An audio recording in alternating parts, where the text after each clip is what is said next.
Hey guys, I'm Dark Barbarian. Today we're making the Town Hall 10 version of one of my most popular bases.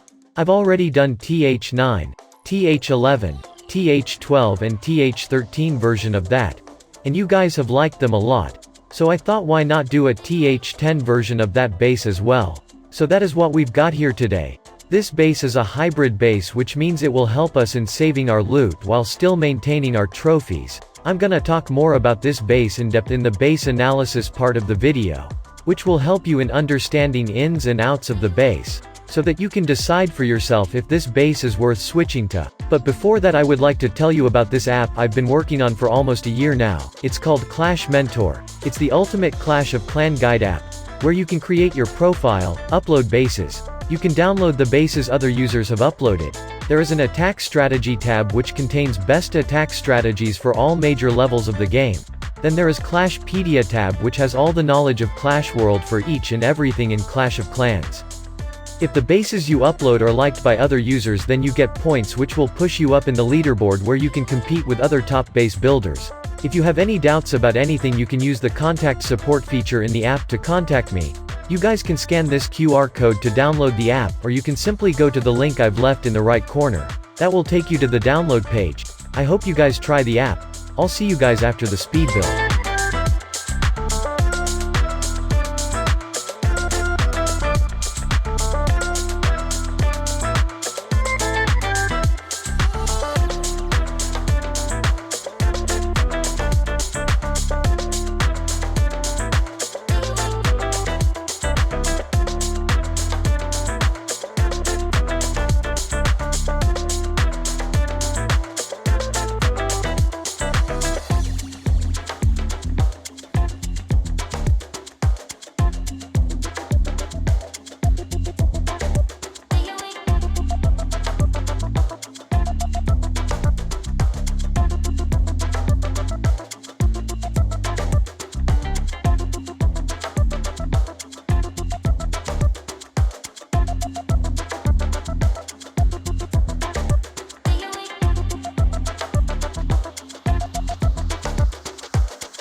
Let's do the base analysis.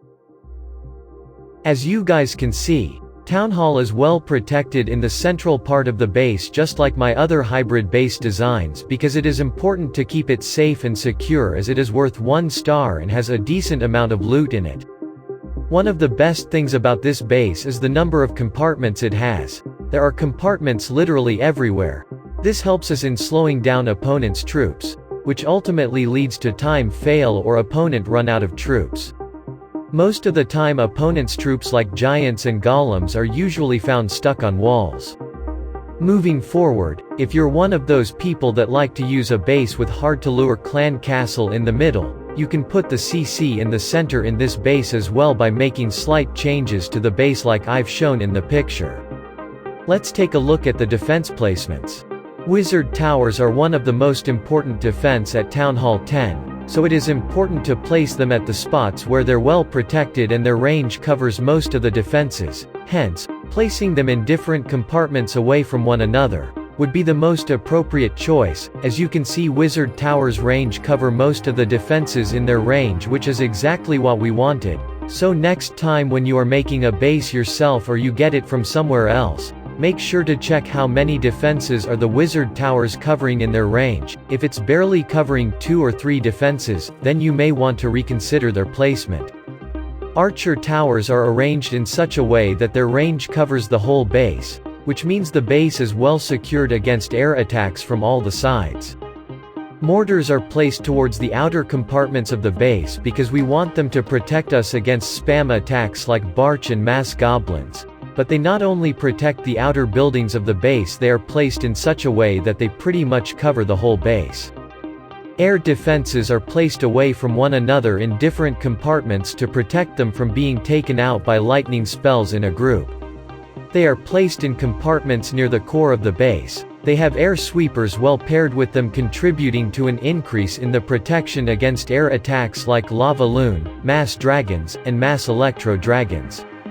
The expos are well protected in the central compartment such a way they provide protection to our most of the defenses. We've sent them on both ground and air as we want protection against both air and ground attacks. The fact that they are placed right in the core of the base makes it hard for the opponents to reach them, and they are usually the last defenses left to be taken out. Coming to the heroes, this is where some people end up making mistake. Underestimating their effectiveness, they place them in some outer compartment from where they can be easily lured. But in our base, recognizing their effectiveness, I've placed them right in the core of the base, because if they are placed in a spot where they are not easily lureable, they can deal lethal damage to enemy troops, especially to lava loon and hog armies. A queen combined with 2 air defenses can literally melt a lava hound in few seconds. The fact that I'm placing them right in the central compartment of the base can tell you how important they are. Inferno towers are pretty much the most important defense we have at Town Hall 10, so it is our utmost priority to keep them safe while making full use of their potential to increase the effectiveness of the base. Hence, I've decided to place them near the core of the base, because here, they are well protected as well as their range covers a lot of main defenses and important stuff like the Town Hall and Dark Elixir storage. You can set the mode of Inferno Tower according to the armies you're getting attacked with. For low hit point and high troop count armies like miners, bulwers, witches, multiple mode is recommended, but against stronger armies with high hit point and lower troop count like golems, electro dragons and pekkas, single mode would be a better choice. Cannons are placed right where they are needed, providing the overall balance to the base and making this base perform pretty well against ground attacks. So overall you can say the defenses are evenly distributed. Let's take a look at the storage placements.